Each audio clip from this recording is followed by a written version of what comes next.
வீட்டுக்கே போறீங்க? வீட்டுக்கே போகிறோம். யாரெல்லாம் போறீங்க? நான், என்னோட மனைவி, என்னோட குழந்தை. ஓகே. போயிடுறோம், இதாகிடுறோம். சரி, அமௌண்ட் கொடுத்தா தான் இதாகி ஏதோ கொஞ்சம் 25 லட்சம் கொடுத்துருக்கீங்க நீங்கள். கொஞ்சம் குறைச்சிக்குங்கன்னு சொன்னால் இல்லை, குறைக்கிறதுக்கு இல்லை. இதில் எனக்கு மட்டும் பார்ட் இல்லை. இந்த அமௌண்ட் நீங்கள் கொடுக்கறது வந்து அண்ணன் சொன்னார், மினிஸ்டர் பேர் சொல்லி சொன்னார், இது வந்து ஒரு பகுதி வந்துட்டு கட்சி நிதிக்கு போயிடுது, ஒரு பகுதி வந்து கலைஞர் குடும்பத்துக்கு போயிடுது.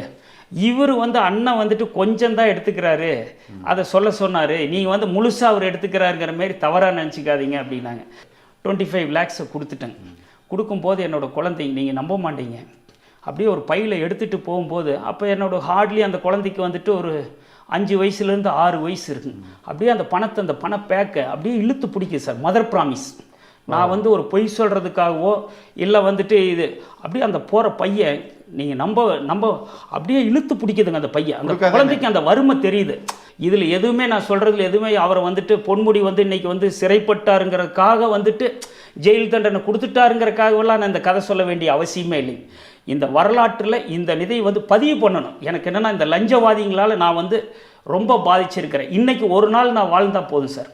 நாளைக்கு என்னோடய மரணம் எனக்கு சந்தோஷமாக நான் மரணத்தை ஏற்றுக்குவோம் சார்.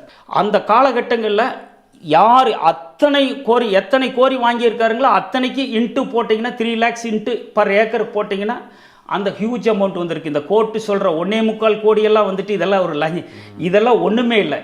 இவருக்கு நான் கொடுத்த அந்த 25 லட்சத்துக்கு நான் மோர் தென் crore இன்ட்ரெஸ்ட் கட்டியிருக்கேன். திமுக கவர்மெண்ட்டில் சென்னை வந்து தான் லஞ்சத்தை வாங்கினாங்க. இவங்க என்ன பண்ணினாங்க, இங்கேயே அமௌண்ட் கொடுத்தா தான் ஃபைலே மூவ் ஆகும். ஆமாங்க சார், அது வேற வழியே இல்லை. எந்த மைனிங் ஓனரை கேட்டிங்கனாலும் இதை வந்து நான் அக்னாலேஜ் பண்ணுறேன்.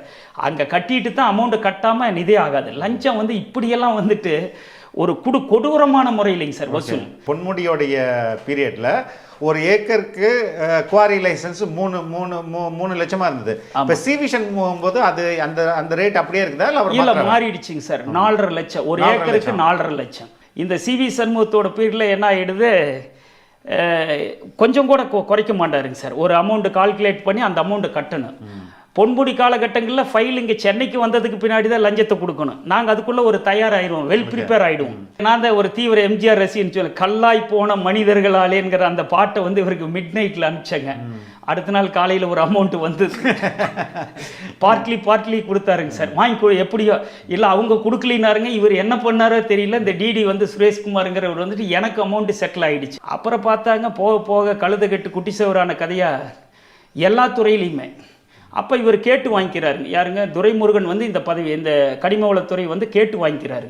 ஏன்னா இதில் தான் இது பண்ண முடியுங்க, கரப்ஷன் பண்ண முடியும்.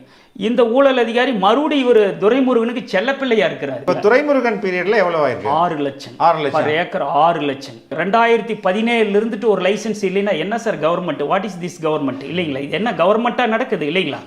இதை பார்த்தாவது இனிமேல் இருக்கிற அரசியல்வாதிங்க அரசியல் விட்டு விலகிட்டு ஒரு நியாயமானவங்களுக்கு ஒரு இடம் கொடுக்கட்டு சார். என்ன சார் மினிஸ்டர் ஒவ்வொரு நிதிலையும் வந்துட்டு இன்றைக்கி இருக்கிற துரைமுருகனே வாழ்நாள் முழுவதும் எங்கள் யங் ஜெனரேஷனே போயிடுச்சுங்க சார். நான் நல்லா கெல்டு ஆகியாச்சுங்க சார். எல்லாம் ஊழல்வாதிங்களா மந்திரியாக இருந்தாங்க சார். என்னோட ஊழல் சீஃப் மினிஸ்டரை பார்த்துட்டேன். நான் அதுக்கெல்லாம் எனக்கெல்லாம் ஒரு தூக்கு போட்டுக்கலான்னு இருக்குது சார். என்னோட முதலமைச்சர் வந்துட்டு குற்றவாளின்னு ஆனதுக்கு பின்னாடி இன்னைக்கு வரைக்கும் அவங்கள புகழ்ந்துகிட்டு இருக்கிறாங்க. இன்னைக்கு வரைக்கும் இல்லைங்களா? எந்த வகையில் சார் நியாயம்? இதே மாதிரி நான் பொன்முடிக்கு வச்சு நாளைக்கு இல்லைங்களா மனிதவிமானப்பட அவர் அழகா இருக்கிறங்கிறக்காக மனிதவிமானப்பட முடியுங்களா சார்? இந்த முதலமைச்சர் வந்துட்டுங்க சார், இவர் ஒரு A1 இவர் தாங்க சார் ஊழல் செய்கிற நான் இப்போ ஒரு லீடர்னா என் கீழே இருக்கிறவங்களுக்கு நான் தான் சார் தலைமை. சிஎம் தான் இதுக்கு அத்தனைக்கு காரணம். என்ன பார்த்தா இவர் நல்லவருங்கிறாங்க. எந்த வகையில் நல்லவர்? இவர் எப்படி சார் ஏற்றுக்க முடியும்? சொல்லலாம், வெளியில் பாசாங்கு பண்ணிக்கிட்டு நம்ம நடிச்சுக்கிட்டு இது பண்ணிக்கிட்டு இருந்தால் நல்லவர்னு சொல்ல முடியுங்களா? A1 எப்படி ஜெயலலிதா ஆனாங்களோ அதே மாதிரி மிஸ்டர் A1 வந்துட்டு மிஸ்டர் ஸ்டாலின் தான். வணக்கம் மிஸ்டர் செல்வம். வணக்கம் சார். சொல்லுங்கள் சார், உங்களுடைய கதை நீங்கள் சொல்லியிருந்தீங்க. இந்த குவாரி பிஸ்னஸ், அதுக்கு பின்னாடி உள்ள அரசியல், அதுக்கு பின்னாடி உள்ள லஞ்சம், இதெல்லாம் எப்படி ஆரம்பிக்குது? உங்களுடைய அனுபவத்தை என்ன? நீங்கள் வந்து எப்படி இதுக்குள்ளே இந்த இண்டஸ்ட்ரிக்குள்ளே வந்தீங்க? நான் வந்துட்டுங்க சார் 92 வந்துட்டு என்னோடய சொந்த ஊர் வந்துட்டு ஈரோடுங்க சார். ஈரோடு பக்கம் ஒரு கிராமம், வாழைத்தோட்ட வலசுன்னு ஒரு சின்ன குக்கிராமம். அங்கிருந்து வர்றேங்க. இதே ஒரு எதிர்பாராத விதமாக ஒரு தொழில் ஒன்று அமையுதுங்க சார். ரீகண்டிஷனிங், இந்த ட்ரில் ராட் ரீகண்டிஷனிங் ஒர்க் ஒன்று ஸ்டார்ட் பண்ணுறது. பாறைகளை உடைக்கிற அந்த ட்ரில்லிங் ராட் வந்து நான் ஸ்பெஷலிஸ்ட். ட்ரில்ஸ் அண்ட் நுமேட்டிக்ஸ்னு என்னோட கம்பெனி நேம். கிருஷ்ணகிரி டிஸ்ட்ரிக்டில் வந்துட்டு தெரியாதவங்களே இருக்காதுங்க. அந்தளவுக்கு எல்லா மைன் ஓனருங்களுக்கு நான் சப்ளை பண்ணிக்கிட்டு இருந்தேங்க சார். சப்ளை பண்ணி எல்லா ஒரு நல்ல ஒரு வித்தவுட் ஜீரோ கேபிட்டலில் நான் பிஸ்னஸ் ஸ்டார்ட் பண்ணி ஒரு நல்ல நிலைமைக்கு வந்துட்டேங்க சார். 92ல் ஸ்டார்ட் பண்ணுறேன். 94, 96, 95 ஒரு நல்ல நிலைமைக்கு வந்துடுறேன். அப்போ எனக்கு என்ன ஆயிடுச்சு, ஏன் நம்ம வந்துட்டு இந்த மைனிங் நம்ம ஏன் ஸ்டார்ட் பண்ணக்கூடாதுன்னு ஒரு அனுபவம் ஆயிடுச்சு. எல்லா கோரியும் போய் சப்ளை பண்ணும்போது எனக்கு வந்துட்டு இந்த கோரி வந்துட்டு மைன்ஸ் செய்கிற அளவுக்கு நான் ஆயிட்டேன். அப்போ ஆகும்போது ராயல்ட்டிக்கு எடுத்து நிறையா செஞ்சேன் கிருஷ்ணகிரி டிஸ்ட்ரிக்ட்னா. எப்படி ராயல்ட்டினா வந்துட்டு மைன்ஸ் வந்து உங்கள் பேரில் இருக்குது, நீங்கள் வந்து என்ன பண்ணுவீங்க, செய்யாமல் வாடகைக்கு விடுற மாதிரி லீஸ்க்கு விட்டுருவீங்க. ஓகே. அதை எடுத்து கர்நாடகாவில் ஆரம்பித்தேங்க சார். ஆரம்பித்து கோரியெல்லாம் நல்லா சக்ஸஸ்ஃபுல். அப்போ என்ன ஆச்சு, கிருஷ்ணகிரியில் வந்துட்டு ஒரு கோரியை எடுக்கிறேன், ராயல்ட்டிக்கு எடுக்கிறேன். அங்கேயும் இதே பெரிய கட்ட பஞ்சாயத்துங்க சார். கோரி சக்ஸஸ், ஒரு ஃபெயிலியர் கோரி நின்றுட்டு இருக்குது. என்னோடய ராசிக்கு ஃபெயிலியர் கோரி போய் எடுத்து அது என்னோடய நேரம் சக்ஸஸ் ஆகிடுது. சரி, இது ஏதோ படம் நல்லா ஓடுதேன்னு இதே ஸ்டைலில் நான் வந்துட்டு எடுத்தேங்க சார். எடுத்து செஞ்சுக்கிட்டு இருக்கும் போதெல்லாம் என்ன ஆகிடு, இதே இது ஆகும்போது டக்குன்னு என்ன பண்ணிடுவாங்க, அந்த கோரி ஓனருங்க தொந்தரவு பண்ணி கோரி விட்டு வெளியே நான் அப்போ வந்து அடமெண்ட்டாக பிடிச்சி நின்றுட்டேங்க சார். அப்படி செஞ்சுட்டு இருக்கும்போது ஒரு கோரி சக்ஸஸ் ஆகி இன்னொருத்தர் வந்தாருங்க, ஏன் கோரி செய்யுங்க அப்படின்ட்டு. அது வந்துட்டு பழைய இப்போ பழைய மினிஸ்டர், இப்போ கரண்ட் மினிஸ்டராக இருக்காருங்க. யாருங்க? அவரோட பேரில் ராஜகண்ணப்பன், அவருடைய பினாமி கோரின்னு சொல்லுவாங்க. அந்த கோரி வந்துட்டு இவங்க சின்னம்மாவுடைய அந்த அவங்க ஒரு வளர்ப்பு சசிகலா அவங்க பிலாங்ஸ் டு அவங்க அக்கா, அவங்க எடுத்துகிட்டு இருந்தாங்க. அவங்க இன்சார்ஜிலேருந்து வேற ஒருத்தர் எடுத்து அதை நான் நடத்திக்கிட்டு இருந்தேங்க சார். அது கோரி நல்ல சக்ஸஸ் ஆகிடுச்சு, வெல் சக்ஸஸ் ஆகிடுச்சு. எனக்கு 2 கோரி ராயல்ட்டி, நான் பெரிய மெஷினரி எல்லாம் டெவலப் பண்ணிட்டேன். அப்புறம் இது என்ன ஆகுது, இந்த ஃபோர்ஸ் நல்லா செஞ்சுக்கிட்டு இருக்கும்போது ஒரு சின்ன ஒரு இதில் வந்துட்டு மைன்ஸ் ஆஃபீஸர் என்ன பண்ணுறாங்க, என் கோரியை டக்குன்னு வந்துட்டு என்னை மட்டும் நிறுத்துறாரு. எந்த கோரியும் இந்த ரெவென்யூ கோரி செஞ்சிட்டு இருக்கும்போது யாரோ ஒரு அரசியல் பொலிட்டிக்கல் இது இருக்கிறதுனால, ப்ரெஷர் இருக்கிறதுனால அன்பழகன் மந்திரி நிறுத்தி சொன்னாருன்னு சொல்லிட்டு நிறுத்திடுறாரு. நான் அப்போ சரி போயிட்டு அன்பழகன் கிட்ட போயிட்டு அவர்கிட்டயே நேரடியாக சொன்னேன். தருமபுரி முன்னாள் மினிஸ்டராக இருந்தார் இல்லைங்களா? இல்லை, எந்த கட்சின்ற அவர் ஏடிஎம்கேல இருந்தார். அப்போ நானும் சொன்னேன், நான் தீவிரமான எம்ஜிஆர் விசுவாசி, நானும் ஒரு ஏடிஎம்கே, இதை தான் வந்து தலைமை சொல்லித்தே நிறுத்தி சொன்னாங்கன்னு சொன்னீங்க அப்படின்னு சொல்லிட்டு நான் போயிட்டு இவர்கிட்ட போய் இவரை வந்து சென்னையில் வந்து பார்த்தேங்க. அன்பழகன் பழைய மந்திரி, தருமபுரி மாவட்ட மந்திரி. அவருக்கு வேண்டப்பட்டவருக்காக இந்த கோரி நிறுத்துறாரு. அதுக்கு பின்னாடி அந்த கோரி என்ன பண்ணுறாங்க, ஒரு பொலிட்டிக்கல் பர்சன் வந்துட்டு அவருக்கு இருக்கிற இன்ஃப்ளூயன்ஸை யூஸ் பண்ணி எங்கிட்டிருந்து ஒரு சட்டன் அமௌண்ட் எனக்கு கொடுத்துட்டு நீ விளைவிக்கணும், நீ கோரி செய்யக்கூடாதுன்றாரு. இனிமேல் வந்துட்டு இதுக்கு பின்னாடி நம்ம போய் இன்னொருத்தர்கிட்ட நம்ம கோரி செய்யக்கூடாது, நம்மளே ஒரு ஓன் லேண்டை வாங்கி ஓன் கோரியாக செஞ்சால் இந்த தொந்தரவு இருக்காது அப்படின்ட்டு நானே ஒரு லேண்டை பர்ச்சேஸ் முன்னையே பண்ணி வச்சுருந்தேன். எந்த ஊரில்? கிருஷ்ணகிரி மாவட்டம் தேன்கனிக்கோட்டை தாலுக்காவிலைங்க, தேன்கனிக்கோட்டையில். அதுக்கு வந்துட்டு அப்ளை பண்ணி லைசன்ஸ் எல்லாம் அப்ளை பண்ணிட்டேன். அப்ளை பண்ணி எல்லாம் எடுத்துகிட்டு போகும்போது லைசன்சிங் அப்ளை ப்ராசஸ் அது எப்படி நடக்கும்? அது வந்துட்டு எப்படிலாம் லஞ்சம் கொடுக்கணும்? அது வந்துட்டுங்க சார், உங்களுக்கு வந்துட்டு விஓவில் ஆரம்பித்து ஆல் தி ரெவென்யூ டிபார்ட்மெண்ட், விஓவில் ஆரம்பித்து ஆர்ஐனுடைய தயவு, சர்வேயருக்கு ஒரு அமௌண்ட். எப்படி நீங்கள் லைசன்ஸ் ஃபர்ஸ்ட் அப்ளை பண்ணால் இந்த அப்ளிகேஷன் வந்து மைனிங் ஆஃபீஸில் அப்ளிகேஷன் வாங்கணும். டிஸ்ட்ரிக்ட்லையா? டிஸ்ட்ரிக்ட் மைனிங் ஆஃபீஸில் அதை வாங்கிட்டு சின்ன ப்ராசஸ் தான், ஒன்றும் பெரிய அங்கே ஒன்றும் பெரிய சூத்திரமெல்லாம் ஒன்றுமே இல்லைங்க சார். வாங்கிட்டு இந்த பட்டா சிட்டா அடங்கல் இதெல்லாம் தான் ஒரு சின்ன ஃபார்மாலிட்டிஸ் இருக்குங்க. எல்லாம் இந்த ரெவென்யூ டாக்குமெண்ட்ஸ் எல்லாம் என்க்ளோஸ் பண்ணணும். இது நீங்கள் போனீங்கன்னா நீங்கள் போனீங்கன்னா விஓவில் ஆரம்பிக்கணும். விஓட்டு ஆரம்பித்தோம்னா அடுத்தது வந்துட்டு விஓ, ஆர்ஐஏ, அப்புறம் சர்வேயரு, அப்புறம் வந்துட்டு அப்போ அந்த காலகட்டங்களில் அப் டு தாசில்தார் வரைக்கும் தான். தாசில்தாருக்கு ஒரு அமௌண்ட்டு கொடுத்தோம்னா அடுத்தது மைன்ஸ் ஆஃபீஸ் கொண்டு வந்து சப்மிட் பண்ணிவிடுவோம். அந்த டிஸ்ட்ரிக்ட் அந்த மைன்ஸ் ஆஃபீஸ்க்கு வந்தோடனே மைன்ஸ் ஆஃபீஸில் இருக்கக்கூடிய அப்போல ஏடின்ட்டு தான் இருந்தாங்க. அவங்களுக்கு ஒரு அமௌண்ட்டு கொடுத்தோம்னா அவங்க கலெக்டருக்கு ஃபார்வேர்டு பண்ணிவிடுவாங்க. கலெக்டர் கூட அந்த காலகட்டங்களில் கலெக்டர் வந்துட்டு வாங்குறது இல்லை, அவங்க லஞ்சம் வாங்கலை அந்த பீரியடில். அப்புறம் இப்போ வாங்குறாங்களா? இப்போ வாங்குறாங்க சார். இப்போ எல்லாமே வாங்குறாங்க. சரி, ஓகே. கலெக்டர்லேருந்து இப்போ முதல்ல சப் கலெக்டர் வாங்க மாட்டார், இப்போ சப் கலெக்டர்லேருந்து எல்லாருமே வாங்க ஆரம்பிச்சிட்டாங்க. Sub collector, collector plus deputy director. இப்போ வந்து மைன்ஸுக்கு வந்து டெப்டி டைரக்டர்னு இது ஆகி போயிட்டு கிருஷ்ணகிரியில் ஃபைல் ஆகுது. அப்புறம் கிண்டி மைன்ஸ் ஆஃபீஸ்க்கு வந்துடுது. ஓகே. கிண்டி மைன்ஸ் ஆஃபீஸ்க்கு வந்தோடனே இந்த ஃபைல் வந்து செக்ரட்டரியேட்டுக்கு போகணும், மினிஸ்டருக்கு போகணும். கிண்டி மைனிங் ஆஃபீஸில் லஞ்சம் கொடுக்கணுமா நம்ம? கிண்டி மைனிங் ஆஃபீஸில் ஒரு ஃபிக்ஸ்டு அமௌண்ட் கொடுக்கணும். எவ்வளோ கொடுக்கணும் அது? 3 lakhs. அப்போ ஒரு லைசன்ஸுக்கு? ஒரு லைசன்ஸுக்கு 3 lakhs. ஓகே. அப்போ வந்துட்டு அவங்க எல்லாம் இருக்கிற எல்லாம் ஷேர் பண்ணிக்குவாங்க அங்கே இருக்கிற ஸ்டாஃபுங்க. அப்புறம் அங்கே வந்த உடனே அங்கே வரும்போதே வந்துட்டு அந்த கிண்டி ஆஃபீஸில் ஃபைல் இருக்குங்க. அங்கே இருக்கும்போதே ஒரு இண்டிகேஷன் கொடுப்பாங்க. போய் மினிஸ்டரை பார்த்தா மட்டும்தான் செக்ரட்டரியேட்டுக்கு ஃபைல் மூவ் ஆகும். ஓகே. அப்புறம் நாங்கள் என்ன பண்ணுறோம், சரி இந்த காலகட்டங்களில் போயிட்டு இது நீங்கள் சொல்கிற காலகட்டம் வந்து 2010-11 அந்த காலகட்டம். 2010 ஆட்சி முடிகிற நேரம், கலைஞருடைய ஆட்சி முடிகிற நேரம். அப்போ பொன்முடி வந்து மைனிங் மினிஸ்டர். அப்புறம் என்ன ஆகிடுது, சரி பார்க்கலான்ட்டு வேற ஒரு சேனல், நிறையா சேனல் இருக்குங்க. யாருன்னா நேரடியாக மினிஸ்டரை போயிட்டு பார்க்குறதுக்கு நிறையா சேனலுங்க இருக்குது. ஓகே. அதில் ஒரு நண்பர் சொன்னாருங்க, எனக்கு அவர் ரொம்ப வேண்டப்பட்ட மினிஸ்டர், எனக்கு வெரி க்ளோஸு. அவர் ஹார்ட் ப்ராப்ளம் இருக்கும் போதே நான் தான் போய் சர்ஜரி கூட நின்னேன். நான் சொன்னால் உனக்கு வந்து லைசன்ஸு கிடச்சிடும், எனக்கு ஒரு 50% ஷேர் மாதிரி. ஓகேங்கண்ணா, எனக்கு ஒன்றும் நோ இஷ்யூ, நான் கொடுக்குறேன்னு சொல்லிட்டு லஞ்சம் இல்லாமல் பண்ணித்தரேன், லஞ்சம் இல்லாமல் பண்ணித்தரேன், எனக்கு ஒரு ஃப்ரெண்டு. அப்புறம் நாங்கள் இது ஒரு கிட்டத்தட்ட ஒரு 7-8 மாதம் போராடிக்கிட்டு இருந்தாங்க சார். இவர் சொல்லுவார், கூப்பிட்டு சொல்லுவார், மந்திரி பிஏ கூப்பிட்டு சொல்லுவார். பிஏ வந்து ஜீவான்ட்டு அப்போ இருந்தாருங்க. ஆனால் பார்க்குறேங்கண்ணா அவருக்கு ரெஸ்பான்ஸ் பண்ணுவார், ஆகலை. அவரும் கட்சிக்காரர் தான், அவரு ரொம்ப தீவிரமான திமுகவில் வந்துட்டு பேர் வேண்டாம், அவர் ஒரு நல்ல நம்பர் 1 பர்சன் தான் அப்போ அந்த காலகட்டங்களில். கலைஞர் கூடவே இருப்பார். எனக்கு ஒரு பெரிய நம்பிக்கை, நம்ம லஞ்சம் இல்லாமல் வாங்க போகிறோம், அப்புறம் நமக்கு ஒரு பெரிய ஒரு மோரல் சப்போர்ட்டும் கிடைக்கிது. அப்புறம் ஆயிடுது, ஆகவே இல்லை, வேலையே ஆகலை. அவரோட நண்பருக்கே இவர் செஞ்சு, பொன்முடி வந்து அவர் நண்பருக்கே செஞ்சு கொடுக்கலைங்க.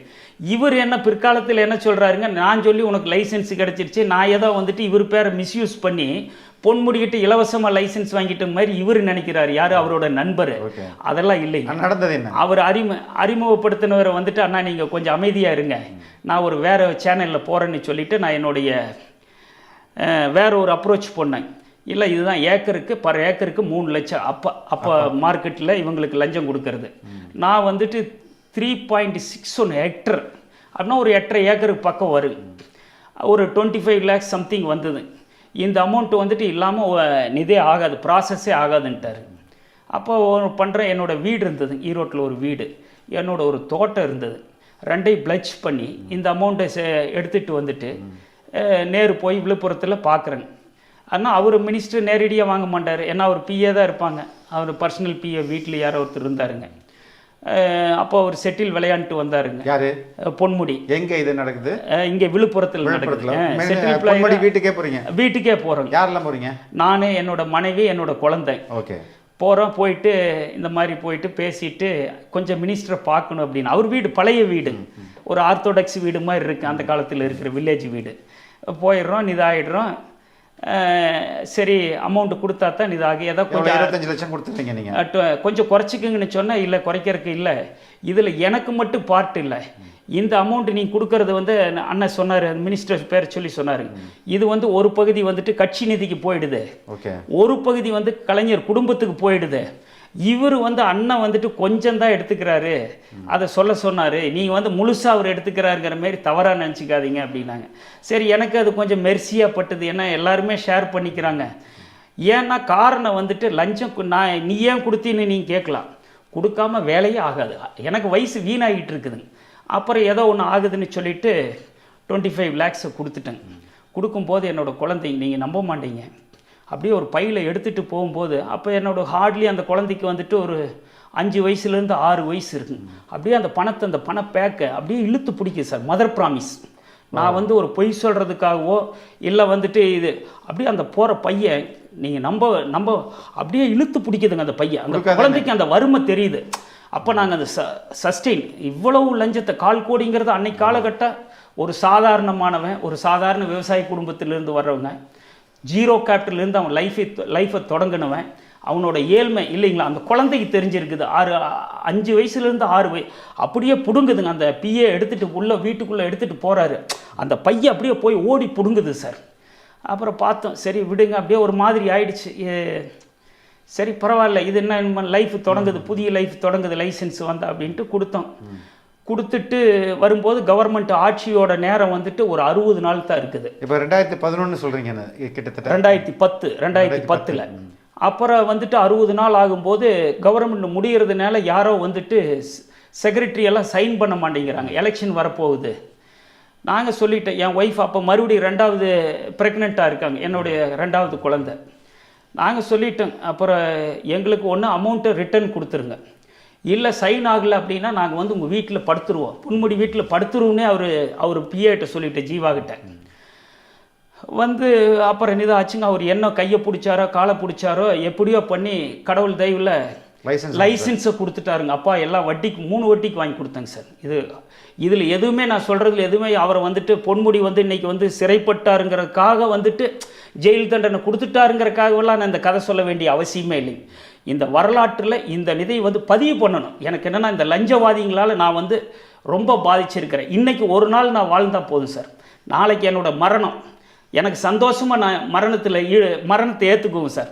ஆனால் இந்த லஞ்சவாதிகளால் ஊழல்வாதிகளால் ஒரு சாதாரணமானவன் அவன் குடும்பம் எப்படி இருக்குங்க, எவ்வளோ பாதிச்சிருக்கு, அதை பற்றியெல்லாம் அவங்க சிந்திக்கவே மாட்டாங்க. அவங்க குழந்தை இன்றைக்கி அந்த வந்துட்டு போகும்போது ப்ரெக்னென்ட், நீங்கள் நம்ப மாட்டீங்க, என்னோடய 2வது குழந்தை ப்ரீ மெச்சூர், ஒரு 8 மாதமோ 8.5 மாதமோ இங்கே வந்துட்டு அவங்களும் அப்போ கூட வந்தாங்க, என்னுடைய கூட வந்துட்டு திருப்பி நாங்கள் போகும்போது என்ன ஆகிடுது, இந்த அலைச்சல் ஸ்ட்ரெஸ்ஸில் ப்ரீ மெச்சூர். அதுக்கு நான் பொன்முடிக்காரன்னு சொல்ல, எனக்கு குழந்தை பிறந்து ப்ரீ மெச்சூர் பிறந்ததுக்கு அந்த குழந்தைக்கு சார் நீங்கள் நம்புவீங்களா நம்ப மாட்டீங்களா, அப்போ கொஞ்சம் மழை காலம். எத்தனை மாதம் அலைஞ்சிருப்பீங்க இந்த லைசன்ஸ்? கிட்டத்தட்ட பார்த்தீங்கன்னாங்க சார் ஒரு 2.5 வருஷம் அலைஞ்சிருப்போங்க. 2.5 வருஷம் அலைஞ்சிருப்போம். அப்புறம் இது லஞ்சம் கொடுக்காம ஆகவே ஆகாதுங்கிற ஒரு நிர்ணயிக்கப்பட்ட விதிங்க சார். இந்த மைனிங்கில் வந்துட்டு இவர் மட்டும் இல்லை, பொன்முடி மட்டும் இல்லை, எந்த மினிஸ்டர் வந்தாலும், அதுக்கு முன்னே இருந்த மினிஸ்டராக இருந்தாலும் சரி, பின்ன இருந்த மினிஸ்டராக இருந்தாலும் சரி, எம்ஜிஆர் காலகட்டங்கள் வரைக்கும் வந்துட்டு ஓரளவுக்கு நியாயமாக இருந்ததுங்க சார். இதெல்லாம் ஒரு டைமின்னு வச்சுருந்தாருங்க. ஒரு குறிப்பிட்ட காலம், அந்த காலகட்டங்களில் எங்களுக்கு ஏஜ் 10 அவர் செய்கிற நிதியில் திருப்பி வந்தக்கூடிய எல்லா நிதிலையுமே வந்துட்டு லஞ்சம் தான். உங்களுக்கு லைசன்ஸ் கொடுத்துட்டாரு. சரி, நமக்கு ஒரு நிதி ஆயிடுச்சு. இதை வந்துட்டு அவருக்கு இது என்ன, இது ஒரு பதிவு பண்ணுறதுக்காகத்தான் இதை சொல்கிற பொன்முடி, எனக்கு வேலையாயிடுச்சு, அப்போ உனக்கு நல்லது கிடைச்சிடுச்சல்ல, நீ அவருக்கு, இதெல்லாம் எங்களுடைய உரிமை சார். நான் ஒரு லேண்டை வாங்குறேன், நான் அப்ளை பண்ணுறேன், நீ எல்லாம் ஒரு மினிஸ்டராக இருக்கிறவங்க, கடவுள் வந்து உங்களுக்கு எல்லா சலுகையும் கொடுக்குறாங்க, எல்லா வசதி வாய்ப்பு எல்லாமே கொடுக்குறாங்க. இதுக்கு மேலே எங்கள் மாதிரி இருக்கிறவங்களை எல்லாம் வந்துட்டு அந்த காலகட்டங்களில் யார் எத்தனை கோரி வாங்கியிருக்காருங்களோ அத்தனைக்கு இன்ட்டு போட்டிங்கன்னா 3 lakhs இன்ட்டு பர் ஏக்கர் போட்டிங்கன்னா அந்த ஹியூஜ் அமௌண்ட் வந்திருக்கு. இந்த கோர்ட்டு சொல்கிற 1.25 கோடியெல்லாம் வந்துட்டு இதெல்லாம் ஒன்றுமே இல்லை. இவருக்கு நான் கொடுத்த அந்த 25 லட்சத்துக்கு நான் மோர் தென் crore இன்ட்ரெஸ்ட் கட்டியிருக்கேன். நான் மேலேயே வர முடியல சார். எப்படி வர முடியும் உங்களால்? இது வந்துட்டு இது ஒரு சின்ன ஒரு எக்ஸாம்பிள் தாங்க சார். அப்புறம் சரி ஆயிடுச்சு, இவங்க பண்ணிக்கிட்டு இருக்கிறோம், இந்த கவர்மெண்ட்டு பண்ணிட்டு ஒரு 3-4 வருஷம் செய்கிறாங்க சார். திருப்பி கவர்மெண்ட்டு வந்துட்டு அந்த கவர்மெண்ட்டு வந்துடுது, ஜெயலலிதா அம்மா கவர்மெண்ட்டு வந்துடுது. அந்த அம்மா இருக்கிற வரைக்கும் பிரச்சனை இல்லை, அப்படியே ஓடிக்கிட்டு இருந்தது. ஒரு காலகட்டத்தில் அந்த அம்மா என்ன பண்ணுறாங்க, திடீர்னு அந்த அம்மாவும் நிறுத்துது கோரிங்களை எல்லாம். போயிட்டு இந்த எம்பி எலெக்ஷன் வருது, தான் பிரதமர் ஆகணும் அப்படின்ட்டு ஒரு பூரா கோரி ஓனருங்க எந்தெந்த பிஸ்னஸ் எது நடந்துக்கிட்டு இருக்குதோ எல்லாமே நிறுத்துகிறாங்க. நாட் ஓன்லி மைனிங் செக்டர், எது அரசுக்கு வருமானம் வருதோ அந்த துறையெல்லாம் நிறுத்துங்க. நிறுத்திட்டு என்ன பண்ணுறாங்க, எனக்கு எலெக்ஷனுக்கு எனக்கு ஒரு அமௌண்ட்டு எல்லா கட்சி நிதி கொடுக்கணுங்கிறாங்க. அப்போ நான் என்ன பண்ணுறேங்க, நான் தீவிர எம்ஜிஆர் வெறியன், சென்னை முழுவதும் போட்டேங்க. என் தலைவர் ஒரு கொஷின் கேட்குற மாதிரி, ஜெயலலிதா கேட்குற மாதிரி ஒரு பாம் வார் மாதிரி ஒரு சென்னை பூரா தூக்கி எறிஞ்சங்க. தலைவர் படம் போட்டு ஜெயலலிதா ஒரு கேள்வி, தாங்கள் பிரதமராக வேண்டும் என்பதற்காக நீங்கள் வந்து எங்கள் மாதிரி இருக்கிறவங்களையெல்லாம் வந்துட்டு திடீர்னு கேட்குறீங்க இல்லை, ஆல்ரெடி நம்ம இவருக்கு ஒரு அமௌண்ட் கொடுத்து வந்திருக்கிறோம், பொன்முடிக்கு ஒரு பெரிய அமௌண்ட் 4 கோடி கொடுத்துருக்குறோம், திருப்பி வந்துட்டு உங்களுக்கு ஒரு 10 லட்சம் கொடுன்னு சொன்னால் கொடுக்கவே முடியாதுன்னு சொல்லிட்டு நான் அதை வந்துட்டு ரொம்ப இது பண்ணி ஒரு பிரிண்ட் பண்ணி பேருகேரெல்லாம் ஒன்றும் இல்லை, எம்ஜிஆர் ஜெயலலிதாவை கேள்வி கேட்குற மாதிரி. சார் நீங்கள் நம்ப மாட்டீங்க, இங்கேருந்து சென்னையிலேருந்து நான் ஈரோடு போகிறதுக்குள்ளே, ஈரோடு போய் சேர்றேங்க சார், என்னோட மேனேஜர் கூப்பிட்டா, சார் எல்லாம் திருப்பி நிறுத்தி வச்ச பர்மிட் எல்லாம் கொடுக்க சொல்லிட்டாங்க இஷ்யூ. அது கூட ஒரு வகையில் எனக்கு கொஞ்சம் ஆச்சு. மிட் நைட்டில் பண்ணேங்க சார், மிட் நைட்டில் போட்டேன், சென்னை முழுவதும் போட்டேங்க, மெரினாவிலிருந்து நுங்கம்பாக்கம் எந்த ஏரியா எல்லாமே தலைவர் கேட்குற மாதிரி, எம்ஜிஆர் கேட்குற மாதிரி. அந்த அம்மாவுக்கு என்னமோ மனசில் என்ன பட்டுதோ தெரியல, என்னுடையனால எல்லாம் தமிழ்நாடு முழுவதும் மைன்ஸ் ஓனருங்களுக்கு உடனே இஷ்யூ பண்ண ஆரம்பித்தாங்க. எல்லா பக்கம் நிறுத்தி வச்சுருந்தாங்க த்ரூஅவுட் தமிழ்நாடு. அந்த அம்மா விட்டாங்க. சரி, அப்புறம் ஆச்சு, அந்த எலெக்ஷன்லாம் முடிஞ்சது. கொஞ்சம் சுமூகமாக நாங்கள் போயிட்டு இருந்த ராயல்ட்டி கொடுத்துட்டு கோரி ரன் பண்ணிகிட்டு இருந்தேங்க சார். அப்புறம் திடீர்னு அம்மாவனுடைய திடீர்னு எதிர்பாராத அகால நிதுங்க. அந்த அம்மாவனுடைய மறைவுக்கு பின்னாடி வந்துட்டு என்ன பண்ணிடுறாங்க, ஈஸி பொல்யூஷன் இல்லாத கோரி. இது ரெண்டாவது வந்து அதிமுக பீரியட்ல யார் அமைச்சர்? அப்போ வந்துட்டு சிவி சண்முகம், அவர் தான் மினிஸ்டர். ஓகே. அவர் என்ன பண்ணுறாருங்க, அங்கே இருக்கிற ஒரு மைனிங் அதிகாரி சுரேஷ்ன்னு சொல்லிட்டு அவர் தான் வந்துட்டு அவர் வந்து ஏடியாக இருந்து ப்ரொமோஷன்லேயே வந்து டெப்டி டைரக்டராக வந்துட்டார், டிடியாக வந்துட்டார். அவர் வந்ததுக்கு பின்னாடி சார் கிருஷ்ணகிரி டிஸ்ட்ரிக்டினுடைய அத்தனை கனிம வளைக்கு வந்துட்டு அத்தனை கனிம வளம் வந்துட்டு அவர் தான் டிக்டேட் பண்ணுவார். போனோடனே என்ன பண்ணுறாருங்க, ஈஸி பொல்யூஷன் இல்லை, கோரிங்கெல்லாம் ஸ்டாப்புன்னு அந்த காலகட்டத்தில் பாருங்கள் எங்களுடைய சூழ்நிலை எப்படி வருது. அந்த காலகட்டத்தில் அப்படியே இப்போ நிறுத்திடுறாங்க, ஈஸி இல்லை பொல்யூஷன். அப்போல்லாம் எங்களுக்கு ஒன்றுமே தெரியாது. லைசன்ஸ் வாங்கியாச்சு, 2031 வரைக்கும் லைசன்ஸ் இருக்குது. திடீர்னு ஒரு புது ரூலை கொண்டுட்டு வந்து, லஞ்சத்துக்காகவே ஒரு ரூலை கொண்டுட்டு வந்துட்டு நீங்கள் ஈஸி இல்லை இதெல்லாம் எடுக்கணும். இந்த காலகட்டங்களில் நீங்கள் ஈஸி பொல்யூஷன் இல்லாத காலகட்டங்களில் பர்மிட்டிங் கொடுத்துட்றாங்க, பர்மிட்டு இஷ்யூ பண்ணுறாங்க. பர்மிட் இஷ்யூ பண்ணிவிட்டு ஒரு 3,11,00,000 ஃபைன் போட்டுறாங்க சார் என் மேலே. எனத்துக்கு நான் வந்து ஒரு இல்லீகல் மைன் பண்ணியிருக்கேன், நான் ஒரு சாதாரணமானவன். நீங்க மைனும் பண்றீங்க, அதுல ராயல்டி கவர்மெண்ட் லைசன்ஸும் இருக்குது, லைசன்ஸ் இருக்குது. அந்த காலகட்டங்களில் என்ன ஆயிடுது, அது மேலே வந்துட்டு ஒரு 4 மடங்கு 5 மடங்கு சார். நான் இப்போ 3 லட்சம் பர் ஏக்கருக்கு இருந்தது. நீங்கள் பொன்முடியோடைய பீரியடில் ஒரு ஏக்கருக்கு குவாரி லைசன்ஸ் 3 லட்சமாக இருந்தது. இப்போ சிவிஷன் போகும்போது அது அந்த ரேட் அப்படியே இருக்குதா இல்லை மாறிடுச்சுங்க சார். 4.5 லட்சம் ஒரு ஏக்கருக்கு, 4.5 லட்சம். அவர் அந்த ஏக்கர் கணக்கில் தான் வாங்குறாரு. ஏக்கர் கணக்கு தான். அது வந்து கிராம் கணக்கில் மாதிரி இது பண்ணுவாங்க சார். கொஞ்சம் ஃபெரக்ஷன் வந்தால் கூட அதை கூட வந்துட்டு குறைச்சிக்க மாட்டாங்க.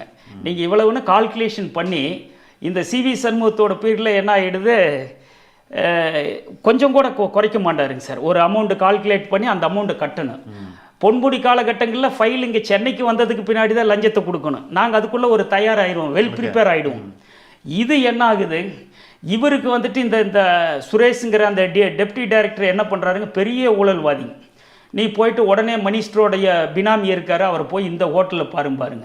ஓகே. ஒரு முருகன் இட்லி கடைன்னு இப்போ வந்திருக்கு. அதுக்கு முன்னே சரவண பவன் இருந்தது இந்த சென்னை ஹைவேல, சென்னை பெங்களூர் ஹைவேல.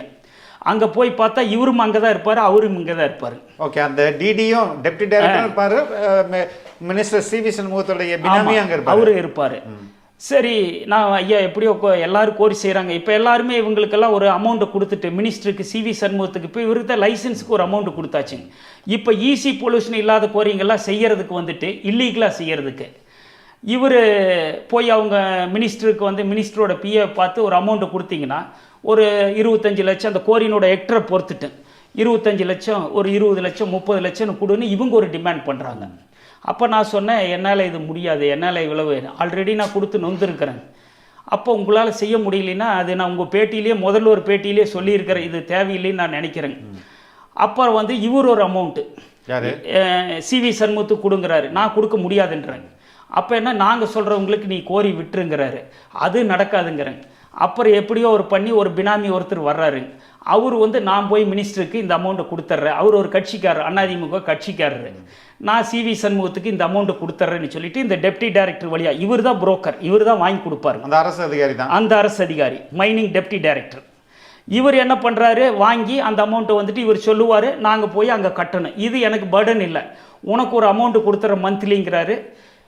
அந்த எடுத்துக்கிட்ட நபர் வந்து அத்தனை ரெவென்யூ டிபார்ட்மெண்ட்டுக்கு அவர் லஞ்சத்தை கட்டிக்கிறாரு. கவர்மெண்ட்டுக்கு 5 பைசா வந்துட்டு வருமானம் போகவே போகாது.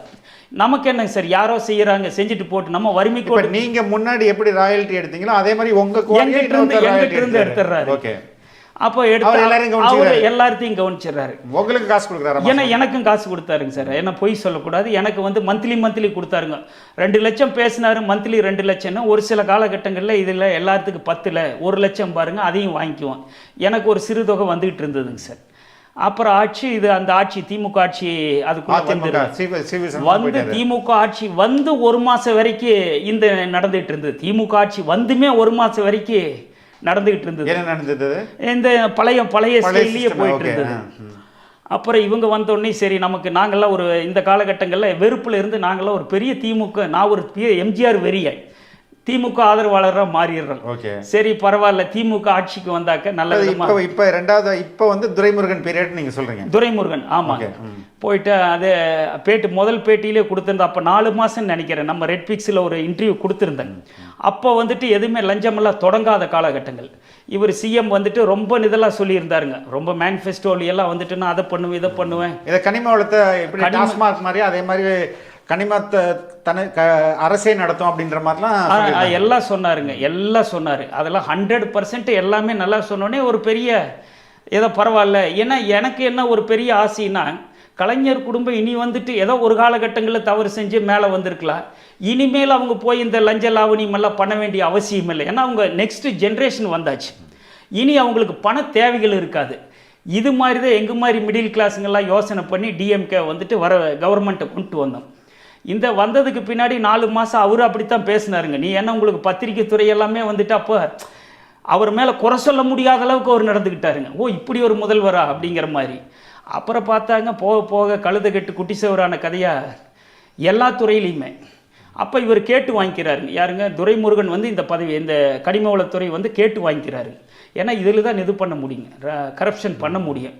அப்புறம் அவர் கொஞ்சம் காலகட்டங்களில் அப்படி இப்படி வராருங்க. எந்த செயல்பாடு இல்லைங்க சார். இது வந்து அரசுக்கு நாங்கள்லாம் வந்துட்டு வருவாய் ஈட்டி கொடுக்குற நபருங்க.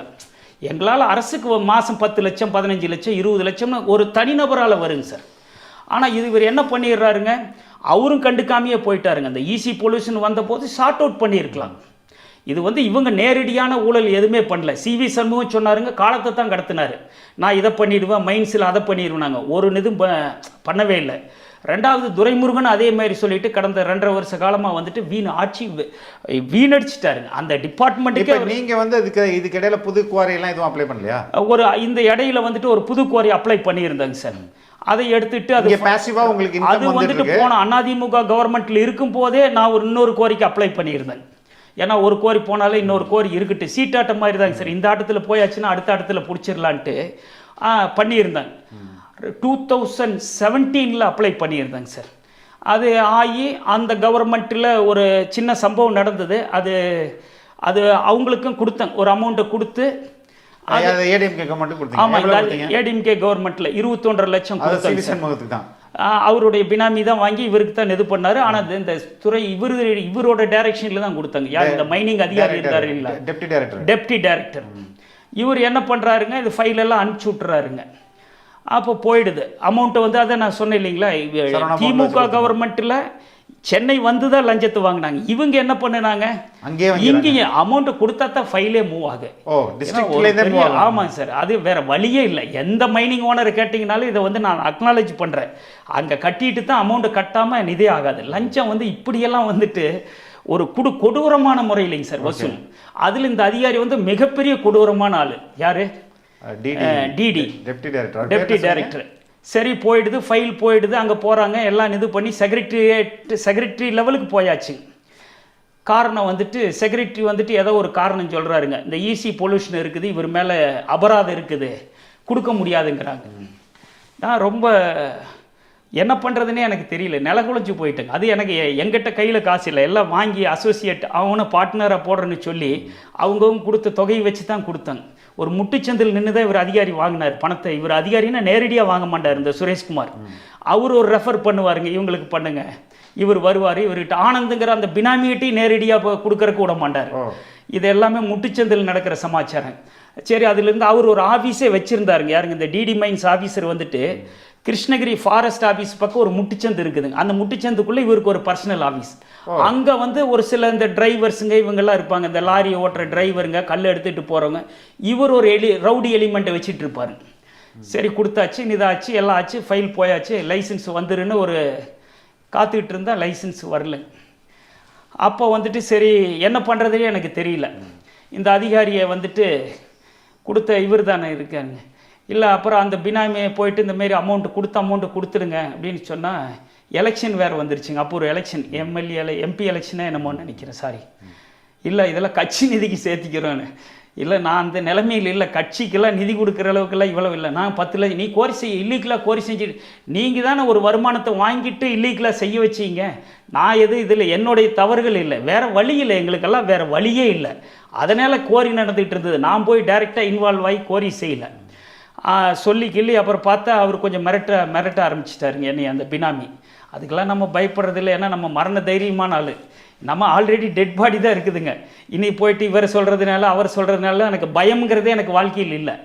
சரி ஆயிடுச்சு அப்படின்னு சொல்லிட்டு அவருடைய இதெல்லாம் இருந்தது. அந்த டிடி வந்துட்டு ஒரு வேற விதமாக ட்ரீட்மெண்ட் பண்ணினேன். அவர் வந்து எவிடன்ஸ் வச்சுக்கிட்டு அவ்வளோதாங்க சார். கத்தி எல்லாம் எடுத்துகிட்டு போகலைங்க சார். ஒரே ஒரு நாள் இல்லைங்களா, ஒரே ஒரு நான் தான் ஒரு தீவிர எம்ஜிஆர் ரசிகன்னு சொல்ல கல்லாய் போன மனிதர்களாலேங்கிற அந்த பாட்டை வந்து இவருக்கு மிட் நைட்டில் அனுப்பிச்சேங்க. அடுத்த நாள் காலையில் ஒரு அமௌண்ட் வந்து பார்ட்லி கொடுத்தாருங்க சார். வாங்கி எப்படியோ இல்லை அவங்க கொடுக்கலினாருங்க. இவர் என்ன பண்ணாரோ தெரியல, இந்த டிடி வந்து சுரேஷ்குமாருங்கிறவர் வந்துட்டு எனக்கு அமௌண்ட்டு செட்டில் ஆகிடுச்சு. கொஞ்சம் கொஞ்சமாக பார்ட்லி அது கொஞ்சம் காலம் எடுத்துக்கிச்சு. இந்த டிஎம்கே கவர்மெண்ட்டு வர்ற அளவுக்கு வந்து கொஞ்சம் காலங்கள் நிறையா வந்துடுச்சு. வந்தோடனே அந்த ஊழல் அதிகாரி நம்ம தானே நம்ம கவர்மெண்ட்டு தானே, திமுகங்கிறது நாங்களாம் ஆதரிச்சிருக்கிறோம் இல்லைங்களா. இந்த கவர்மெண்ட் வந்தாச்சு, இனிமேல் இவர் முதல்வர் ஆயிட்டாரு. இவ்வளவெல்லாம் தேர்தல் வாக்குறுதி கொடுத்துருக்காரு. ரொம்ப அப்படி பண்ணுறாரு இப்படி பண்ணுறாரு நினச்சிட்டு ஒரு தைரியத்தில் இருந்தாங்க. அப்புறம் பார்த்தீங்கன்னா இந்த ஊழல் அதிகாரி மறுபடியும் இவர் துரைமுருகனுக்கு செல்லப்பிள்ளையாக இருக்கிறாரு. ரொம்ப செல்லப்பிள்ளை. டிரான்ஸ்ஃபர் பண்ணுறாங்க, இவர் வந்து டிரான்ஸ்ஃபர் பண்ணுறாங்க. இந்த டிரான்ஸ்ஃபருக்கு ஒரு பெரிய அமௌண்ட்டு கொடுத்து மறுபடியும் கிருஷ்ணகிரிக்கே வர்றாரு. யாருங்க, அந்த சுரேஷ்குமாருங்கிற டிடி. சரி ஆயிடுச்சு, பரவாயில்ல, நமக்கெல்லாம் ஒரு விடிவு காலம் ஆயிடுச்சுன்னா மறுபடியும் இவரே வந்து உட்கார்றாரு. மறுபடியும் என்ன ஆகிடுது, இந்த ஃபைல் அங்கே போயிட்டு செக்ரட்டரியேட்டில் கிடக்குது. அங்கேயே செக்ரட்டரியேட்லேயே இந்த கிண்டி ஆஃபீஸில் இருக்குது. இந்த சூழ்நிலையில் மறுபடியும் இதே அதிகாரி வர்றாரு. மறுபடியும் ஒரு டிரான்ஸ்ஃபர், மறுபடியும் திருப்பி வர்றாரு. ஒரு கிட்டத்தட்ட மோர் தென் 3 டிரான்ஸ்ஃபர் ஆகிங்க சார். அப்போ போட்டு மறுபடியும் பதவி ஜாயின்ட் டைரக்டர் ஆகிடுறாரு. வேலூர் திரைமுருகன் பீரியட்ல செல்லப்பிள்ளை ஆகி ப்ரமோஷன் வந்துருது. ஏன்னா இவர் வந்த உடனேயுமே பதவி இவரோட இதுக்கே 3 கோடி ரூபாய் கொடுத்துருக்கிறத ஒரு செய்தி இவர் டிரான்ஸ்ஃபருக்கு. அந்த அளவுக்கு இவரே ஒரு 500-1000 கோடி ரூபாய் சேர்த்திருப்பாருங்க. இந்த நான் சொல்கிற சுரேஷ்குமார் மேலே வந்து டிவிஎஸ்சியில் நான் கேஸ் கொடுக்க போகிறேன், ஏன்னா ஆதாரப்பூர்வமான வழக்கு. இதுக்கு முன்னே இந்த சுரேஷ்குமார் மேலே வந்து ரைடு எல்லாமே பண்ணாங்க, அவர் வீடெல்லாமே சர்ச் பண்ணாங்க, ஆல்ரெடி இருக்குது. இவரோட மைத்தினர் வந்து நகைக்கடை, ஜுவல்லரி, ஹோட்டலு அது இதெல்லாம் வச்சுருக்காங்க. இந்த லஞ்ச பணங்கள் பூரா வந்துட்டு இந்த அதிகாரி என்ன பண்ணுறாருங்க, இப்போ வந்துட்டு திருச்சியிலையோ இதுலேயோ இருக்காருன்னு நினைக்கிறேன். சென்னைக்கு வர்றாரு, மறுபடியும் சென்னைக்கு இந்தியா ஆஃபீஸ்க்கே இவர் கொண்டு வர்றாங்க. என் ஃபைல் வந்தால் இவங்களை தான் பார்க்கணும். இவங்கெல்லாம் ஒரு அசோசியேட், இவங்கெல்லாம் ஒரு குழுமமாக இருக்கிறதுனால நீங்கள் அதிகாரி வந்து பகைச்சிருக்கிறீங்க, எப்படி என்னோட ஃபைலை மூவ் பண்ணுறது கொடுவாங்க. இப்போ 3 லட்சம் சொன்னீங்க நம்ம பொன்முடி பீரியடில். அதுக்கடுத்தது 4.5 லட்சம் நீங்கள் வந்து இவரோட சிவி சண்முகத்தோட பீரியட். இப்போ துரைமுருகன் பீரியடில் எவ்வளோ ஆயிருக்கு? 6 லட்சம் ஏக்கர் 6 லட்சம். என்ன விட்டுடுங்க, நான் ஏதோ வந்துட்டு உங்கள் மீடியாவுக்காக சொல்ல, எந்த மைன் ஓனர் வேணாலும் கூப்பிட்டு கேட்டுங்க. 6 லட்சம் என்ன ஆயிடுச்சு, இது ஓப்பனாக இருந்த டிரான்ஸ்பரண்டாக இருந்த கரப்ஷன் வந்துட்டு துரைமுருகன் வந்துட்டு என்ன டியூ டு ஏஜா என்னன்னு தெரியல, கொஞ்சம் எல்லாத்துக்கும் வந்துட்டு பெரிய கொடுக்கறது எல்லாம் அவ்வளோ ஈஸியாக போயிட்டு நேரிடு. ஏன்னா இன்னைக்கு இருக்கிற மீடியா இருக்குது, இன்றைக்கி வந்துட்டு லாட் ஆஃப் இல்லைங்களா சான்ஸ் இருக்குது, ஹெல்டப் ஆகிடும்னு தெரிஞ்சுக்கிட்டு இவர் வந்து வேண்டப்பட்ட முக்கியமான ஆளுங்களுக்கு மட்டும் லைசன்ஸ் கொடுக்குறாங்க. மாதிரி இந்த பரிதாபத்துக்குரிய நபர்களுக்கெல்லாம் வந்து கொடுத்துட்டாங்க. 2017 இருந்துட்டு ஒரு லைசன்ஸ் இல்லைன்னா என்ன sir government, what is this government இல்லைங்களா? இது என்ன கவர்மெண்ட்டாக நடக்குது இல்லைங்களா? அந்த கவர்மெண்ட்டும் பண்ணலை, இந்த கவர்மெண்ட்டும் வந்துட்டு பண்ணலை. அப்போ உங்களுக்கு என்ன ஆகிடுது, ஏஜ் பார் ஆகிடுது இல்லை. நான் அன்றைக்கி வந்து ஒரு இளைஞனாக இருந்திருப்பேன் அன்னைக்கு காலகட்டங்கள். இன்றைக்கி நான் ஏஜ் நீ இன்னும் கொஞ்ச நாள் ஆச்சுன்னா சீனியர் சிட்டிசன் ஆகிடுவேன் இல்லைங்களா? அதுக்குள்ளே எவ்வளவு இதெல்லாம் ஒரு நியாயமே இல்லைங்களா? இதெல்லாம் இந்த ஒரு கரப்ஷன் தான், எல்லா பீரியட்லேயும் கரப்ஷன் தாங்க சார். இவர் வந்து 3 crore சாரி 6 லட்சம் இவருக்கு ஒரு சேனலில் வச்சு ட்ரை பண்ணோம். இவர் வந்துட்டு செயல்படாமல் அப்படியே போட்டு என்னோடதெல்லாம் டெட்டாக கிடக்குதுங்க சார். இல்லை எந்த அதிகாரியும், ஒரு அதிகாரி கூட நல்ல அதிகாரி இல்லையா இருக்காங்க சார். ஒருத்தர் வந்துட்டு கடவுள் மாதிரி ஒரு அதிகாரி கிடைச்சாருங்க. இப்போ சமீப காலத்தில் அவர் தான் வந்து சேர்மன், மைன்ஸ் சேர்மன், கிண்டி ஆஃபீஸில் இருந்தார், மிஸ்டர் ஜெயகாந்தன் ஐஏஎஸ்ன்ட்டு. ரொம்ப தெய்வாதீனமான மனுஷங்க சார். ஒரு ஐஏஎஸ்ஸில் இப்படி ஒரு ஐஏஎஸ்ஸா? நான் போயிட்டு இவனுக்கிட்ட வேலையே ஆக போகிறது இல்லைன்னு அவர்கிட்ட ஒரு சண்டை போடலான்ட்டு டைரெக்டாக போயிட்டேன். அவர் ரூம்குள்ளேயே விடமாட்டாங்க, அவ்வளோ ஈஸியாக விடமாட்டாங்க. டக்குன்னு போயிட்டேன். போனோடனே அவர் உட்கார வச்சாருங்க. உட்கார வச்சு நார்மலாக என்னுடைய ஒரு ஃபியூ மினிட்ஸ் என்னுடைய நிதி சொன்னேன், ஐயா இந்த மாதிரி அவர் ரொம்ப கூப்பிட்டாருங்க. உடனே அவருக்கு யார் இருக்காங்களோ அவங்க அந்த சபார்டினேட்டை கூப்பிட்டு எல்லாம் இவரோட ஃபைல் எடுத்துகிட்டு வாங்கன்னு உடனே சொன்னாருங்க. எல்லாம் எடுத்துகிட்டு வந்தாங்க. இது உன்னை வந்துட்டு ஒரு எல்லாம் எடுத்து ரெஃபர் பண்ணி பார்த்துட்டு, சரி நீ ஒரு லெட்டர் எழுதி கொடு, ஒரு சாதாரண ஒரு லெட்டர் எழுதி கொடு. இந்த கோர்ட்டில் இருக்கிற அந்த அபராத தொகைக்கு வந்துட்டு எது கோர்ட்டு நாளைக்கு என்ன சொல்லுதோ அதை இது பண்ணுறேன்னு சொல்லிவிட்டு அதை கட்டுப்படுறேன்னு சொல்லிவிட்டு ஒரு லெட்டர், ஒரு ரெஸ்பான்சிபிள் லெட்டர் வாங்கிட்டுங்க சார். உடனே என்னோடய ஃபைலை செக்ரட்டரியேட்டுக்கு அனுப்பிச்சி வச்சுட்டாருங்க. அந்த மாதிரி ஒரு தெய்வத்துக்கு சமமான ஒரு நிகரான ஒரு மனிதருங்க சார். நான் இது வரைக்கும் என்னுடைய வாழ்நாளில் பார்க்கலிங்க அப்படி ஒரு ஐஏஎஸ். இப்போ அவர் பேரை சொல்கிறதுனால அவருக்கு ஏதாச்சும் சிரமங்கள் ஆகுமே என்னமோ எனக்கு தெரியல. தயவு செஞ்சு சார் ஐயோ கடவுளுங்க சார். அவர் இருக்கும்போது எனக்கு மட்டும் இல்லைங்க சார், வரக்கூடிய அனைத்து கோரி ஓனர்களையும் இதை ஒரு நல்ல ஒரு ரீஃபார்ம் பண்ணி இந்த மைனிங்கில் ஒரு நல்ல வருமானம் வர்ற மாதிரி பண்ணிகிட்டே இருந்தாருங்க. திடீர்னு பார்த்தா அவரை வந்துட்டு டிரான்ஸ்ஃபர் பண்ணிடுறாங்க. அவரை பண்ணிவிட்டு மறுபடியும் யாருங்க, அதுக்கு முன்னே ஒரு சேர்மன் இருந்தார் நிர்மல்ராஜ் ஐஏஎஸ்னு, திருப்பி அந்த ஊழல்வாதி கொண்டுட்டு வர்றாங்க. இல்லை அவரும் நல்ல ஆஃபீஸர் தான் சொல்கிறாங்க நிர்மல்ராஜ் இல்லைங்க சார். நான் கேள்விப்பட்ட வகையில் வந்துட்டு அவர் வந்துட்டு அவர் தான் இப்போ வந்துட்டு இந்த குவாரியெல்லாம் வந்து எந்த அளவு இது கொடுக்கப்பட்ட லைசன்ஸை விட தாண்டி எந்த அளவுக்கு எடுத்துருக்காங்கன்னு ட்ரோன் வச்சு அளந்து அதுக்கேற்ற மாதிரி இதுக்கு எதுக்கு சார் இவ்வளவு வேலை? அந்தந்த அதிகாரிகள் கரெக்டாக நியாயமாக மைனிங் ஆஃபீஸ் இருக்குது, இந்த ஏடி இருக்கிறாங்க, சர்வேயர் இருக்கிறாங்க, இவங்கெல்லாம் ஒழுக்கமாக மந்த்லி பர்மிட் எடுக்கும்போது கோரிக்கை எப்பப்போல்லாம் நாங்கள் அப்ளை பண்ணுறோமோ கோரிக்கை விசிட் பண்ணுறாங்க. இவங்கெல்லாம் ஒழுக்கமாக பார்த்துருந்தா தாங்க சார். அங்கே இருக்க ஒவ்வொரு தடவையும் அங்கே மைனிங் ஆஃபீஸ்க்குள்ளே போனால் மினிமம் ஒரு காந்தி இல்லாமல் இங்கே ஒரு சின்ன ஒரு இதை கூட பார்க்க முடியாது. ஒரு இதுலேருந்து தொடங்கு காந்தி இவர் தாங்க சார், நம்ம ரூபா காந்தி சொல்கிறார். அவர் இல்லாமல் நீங்கள் ஆகாது. மினிமமே இந்த 100-200க்கெல்லாம் அங்கே எல்லாம் வேலையே. இவங்க பண்ணுற தப்புக்கு இந்த அதிகாரிகள் தான் காரணம். 100% அதிகாரிகள் காரணம். இந்த நிர்மல்ராஜ் முதல்ல இருந்தே டிரான்ஸ்ஃபர் ஆகுறாரு.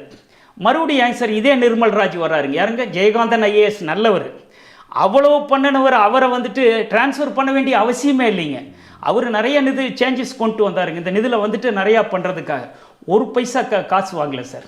சொன்ன ஐயா அந்த மேடம் ஒருத்தர் பார்க்க சொன்னீங்களே உட்கார வச்சுட்டு, அதை விட சார் ஒரு அதிகாரி வந்துட்டு ஒரு ஐஏஎஸ் அதிகாரி ஒரு டீ காஃபி வரைக்கும் எனக்கு வந்துட்டு இது பண்ணிவிட்டு எனக்கு ஹாஸ்பிட்டாலிட்டி பண்ணிட்டுங்க சார்.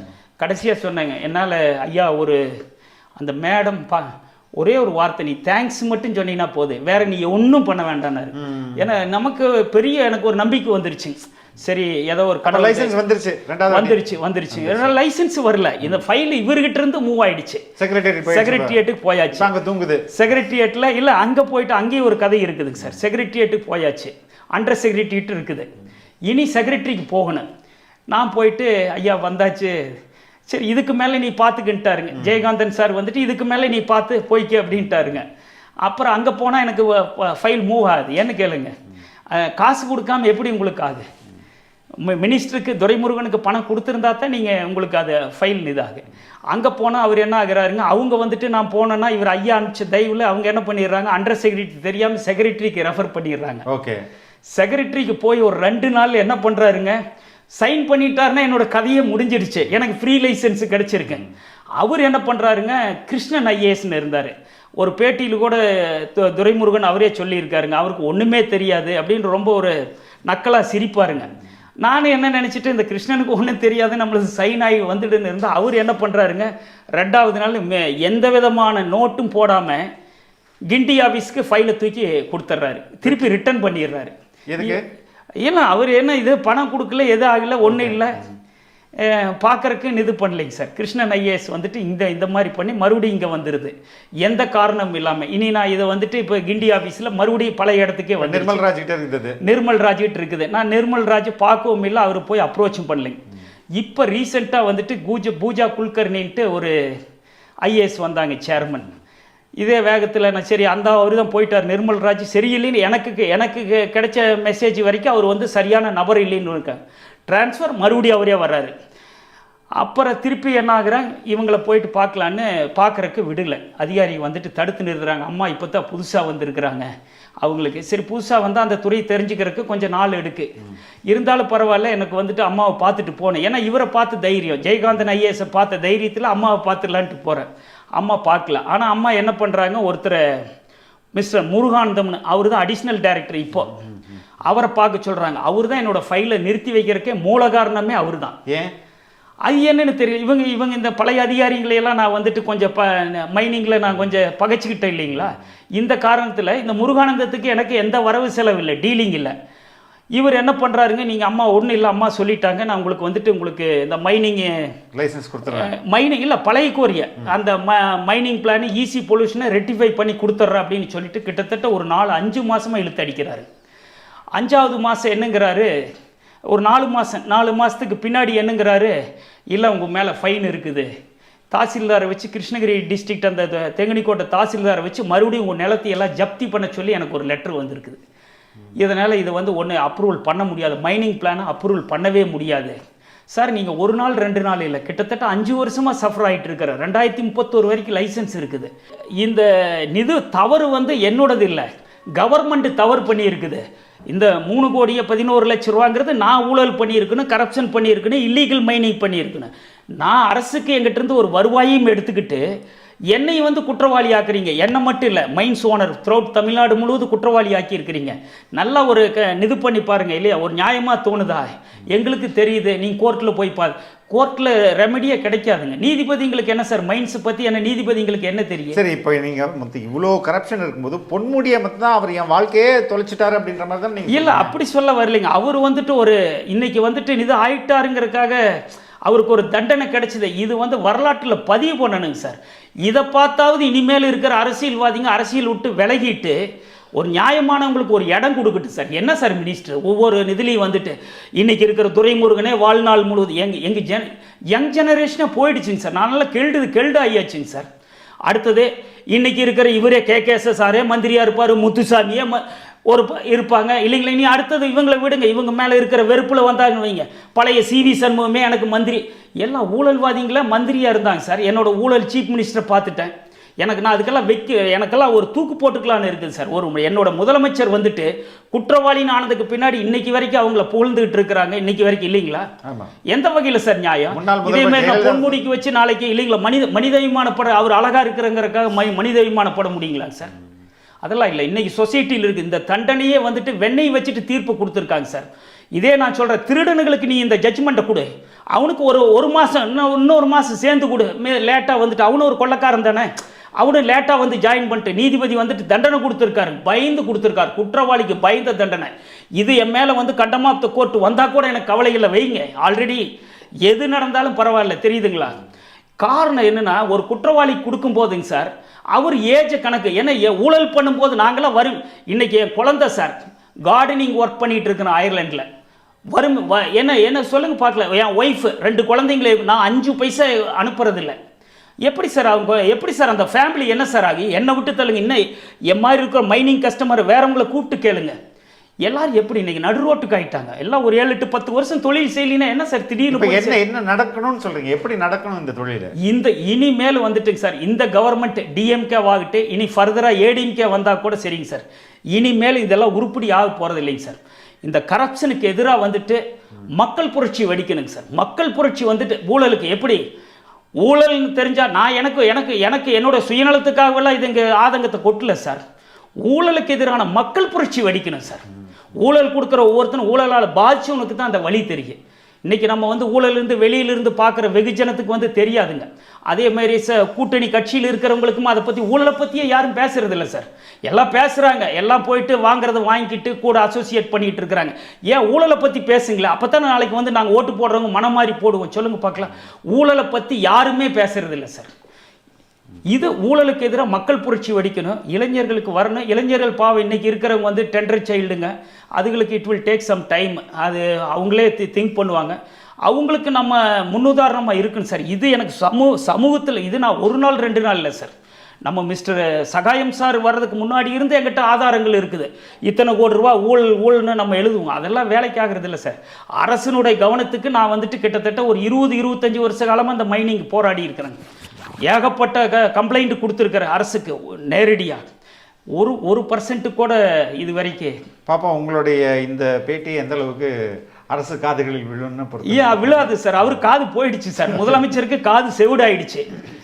இனி வந்துட்டு எந்த கவர்மெண்ட் வந்தாலும் சரிங்க சார். இப்போவே அவர் வந்து நான் இந்த 4 மாதத்துக்கு முன்னாடி ஆட்சிக்கு வந்த 4 மாதத்தில் அவர் மேலே எனக்கு ஒரு தயக்கம் இருந்தது. ஏதோ ஒரு நல்ல இந்த முதலமைச்சர் வந்துட்டுங்க சார், இவர் ஒரு A1 இவர் தாங்க சார். ஊழல் செய்கிற நான் இப்போ ஒரு லீடர்னா என் கீழே இருக்கிறவங்களுக்கு நான் தான் சார் தலைமை. சிஎம் தான் இதுக்கு அத்தனைக்கு காரணம். என்ன பார்த்தா இவர் நல்லவருங்கிறாங்க. எந்த வகையில் நல்லவர்? இவர் எப்படி சார் ஏற்றுக்க முடியும்? சொல்லலாம், வெளியில் பாசாங்கு பண்ணிக்கிட்டு நம்ம நடிச்சுக்கிட்டு இது பண்ணிக்கிட்டு இருந்தால் நல்லவர்னு சொல்ல முடியுங்களா? A1 எப்படி ஜெயலலிதா ஆனாங்களோ அதே மாதிரி மிஸ்டர் A1 வந்துட்டு மிஸ்டர் ஸ்டாலின் தான். ஓகே, ரொம்ப ரொம்ப நன்றிங்க. Okay, thank you sir.